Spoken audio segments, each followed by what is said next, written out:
Assalamualaikum warahmatullahi wabarakatuh. Perkenalkan, nama saya Nazia Rafiah Khalidin dari kelas 11 MIPA 1. Nah, di sini saya akan menjelaskan materi tentang beriman kepada Rasul-Rasul Allah Subhanahu wa taala. Oke, seperti yang kita ketahui, iman itu artinya percaya. Nah, Rasul itu tugasnya menyampaikan ajaran yang telah diberikan oleh Allah Subhanahu wa taala untuk disampaikan kepada manusia dengan tujuan keselamatan di dunia dan di akhirat. Nah, perlu kita ketahui bahwa nabi dan rasul itu berbeda. Nabi itu seseorang yang diutus oleh Allah Subhanahu wa taala dan mereka mendapatkan wahyu untuk dirinya sendiri. Sedangkan rasul itu seseorang yang diutus oleh Allah atau orang pilihan Allah yang dimana mereka itu mendapatkan wahyu dan mereka juga bertugas untuk mendakwahkan ajaran Allah Subhanahu wa taala. Nah, Rasul ini biasanya mendapatkan gelar Rasul Ulul Azmi. Nah, Rasul Ulul Azmi ialah Rasul yang memiliki tekad dalam keteguhan hati yang kuat, yang disertai dengan kesabaran dan ketabahan hati dalam mendakwahkan agama Allah Subhanahu wa taala nih. Nah, Rasulul Azmi juga memiliki kriteria tertentu. Yang pertama ini mereka memperoleh periktirafan Allah Subhanahu wa taala. Nah, yang kedua, mereka itu memiliki kesabaran yang tinggi. Yang ketiga, mereka itu senantiasa berdoa kepada Allah Subhanahu wa taala agar umatnya itu tidak diberi azab. Nah, yang keempat ini, mereka itu memiliki tekad yang tinggi semasa mereka berdakwah. Yang kelima itu, mereka juga senantiasa berdoa kepada Allah Subhanahu wa taala agar umatnya itu diberi hidayah. Nah, yang terakhir, mereka itu senantiasa bersyukur kepada Allah Subhanahu wa taala atas keadaan apapun yang mereka alami karena telah dianugerahkan oleh Allah Subhanahu wa taala.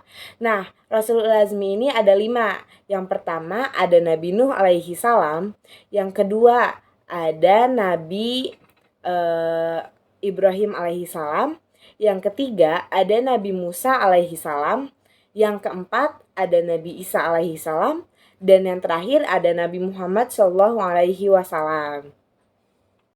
Nah, sebagaimana telah dijelaskan dalam dalil Quran Surat An-Nisa ayat 136 yang berbunyi, Bismillahirrahmanirrahim. Ya ayyuhalladzina amanu aminu billahi wa rasulihi wal kitabil ladzi nazzala ala rasulihi wal kitabil ladzi anzala min qabl wa man yakfur billahi wa malaikatihi wa kutubihi wa rusulihi wal yaumil akhir faqad dhalla dhalalan ba'ida. Yang artinya, wahai orang-orang yang beriman, tetaplah beriman kepada Allah dan Rasul-Nya dan kepada kitab-kitabnya yang telah diturunkan kepada Rasul-Rasulnya serta kitab yang sebelumnya.